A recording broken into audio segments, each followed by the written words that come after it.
Assalamu alaikum gençler. Bel Saparyalı haramzadalar aramızda dörekti. Taşları yolda gidip başıp bizim hormatlı prezidentin adına şek getirip yaşların kellesini ulaştıracak bolupdu. Bizim yaşlar onun maslahatına, onun diyen uğruna gitmez.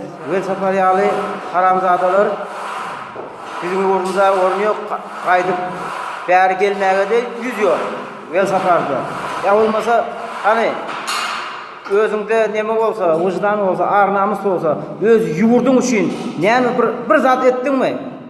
Bel Sapar, haramzada olmayan olsan aytdı o, neme ettin? Yurttan kaçıp gidiptin, yurdu bulacak olup, yol başlarının üstüne her xilli biderek töhmetler atıp, biderek yaramaz sözler bilen internet arkalı çıkıp yaşları bulaştıracak olup yersin.